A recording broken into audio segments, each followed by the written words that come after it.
I want to talk about the greatest compliment I ever got, and it was from a member of our club.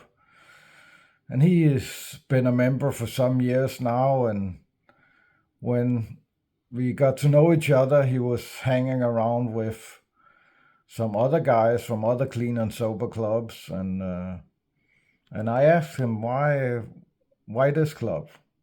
Why not one of the others? And he told me that he knew me when I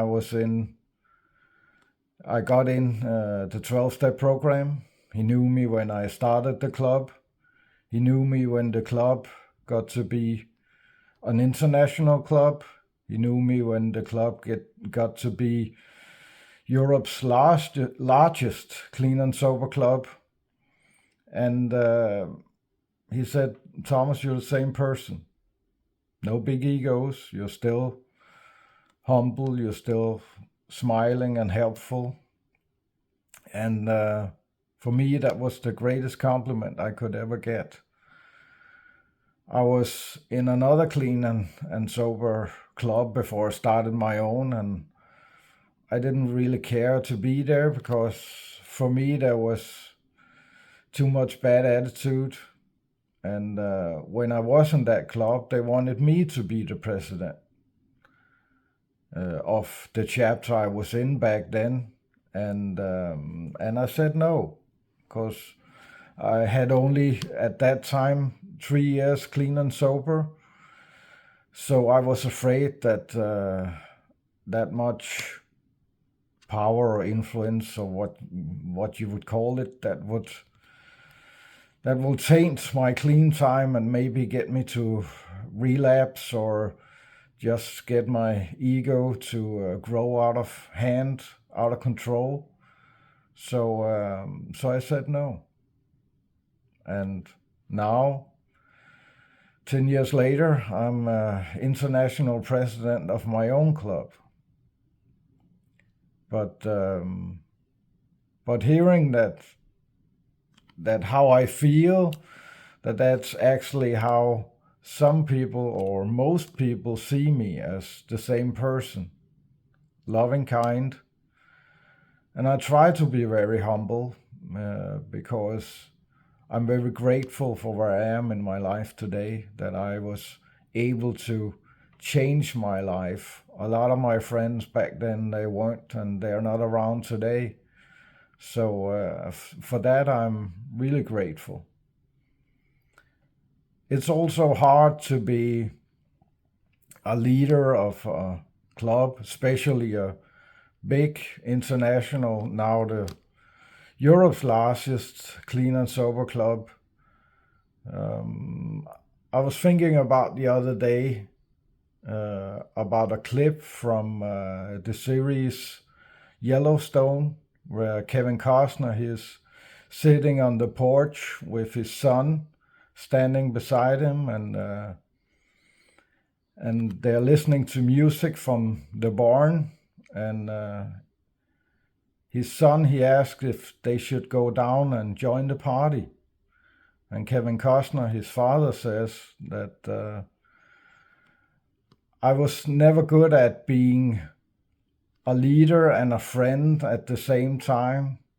Maybe it will be better for you. And then he goes inside, and the son, he thinks about it a bit. And then he sits down in the same chair as his father, Kevin Costner, just left. And for me, I feel a little the same sometimes. It's very hard to be both friend and leader of people when I have the last word. Some people don't take that very well. Some people get jealous for some reason or another, or just have a hard time coping with the fact that to have a club, you have to have a leader. You have to have a person that has the last say. Otherwise, it will go out of control. I've seen other clean and sober clubs that are started with good intentions, and suddenly they don't go to meetings together anymore. Suddenly they are selling booze at the clubhouse, and suddenly they're supporters to a 1% club. So it's very important that there is some people that keep others in line and make sure that we're doing what we are supposed to. We are not straying from our purpose and our foundation. But it's still hard sometimes for me. I feel it's hard because, you know, betrayal doesn't come from your enemies, and it's hard to see people you call brother and people you helped in recovery and helped get a better life, maybe even helped getting their wife back, their children, maybe even helped them get a job, and then suddenly one day they turn on you for some reason and you're the bad guy. Now, I'm sure a lot of you people out there, you felt the same at some point or another. Well, I guess it's just life, but it hurts just the same.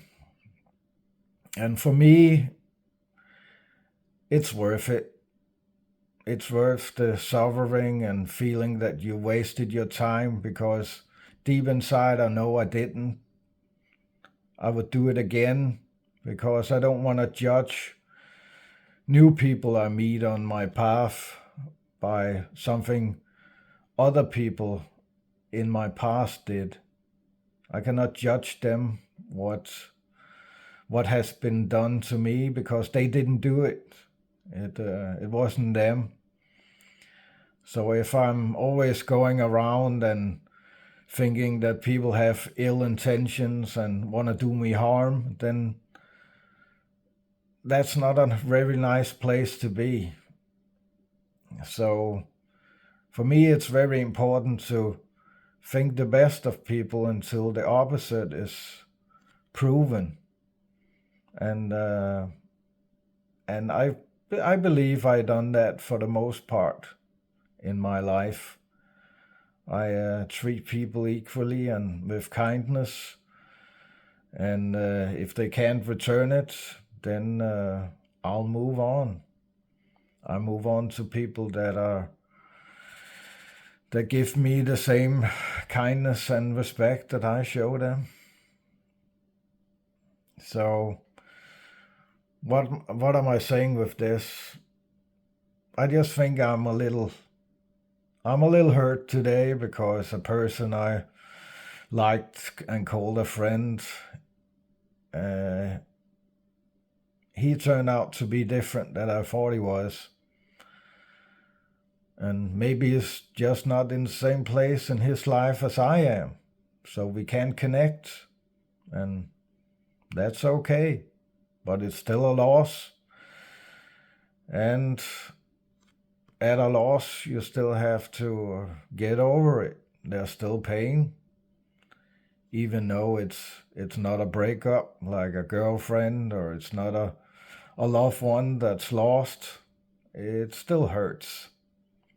So I just have to feel the pain and get over it and move on with my life. Concentrate on the people I love and the people I like to be around. There'll be more in the future, good and bad relationships. Not all relationships stay there forever. Some just steps on the carousel of your life, and not everyone stays for the whole ride. Some of them will jump off, new will come. That's life, I guess. That was just a few thoughts from my head this day. And remember, don't have a good day. Have a great one. Okay?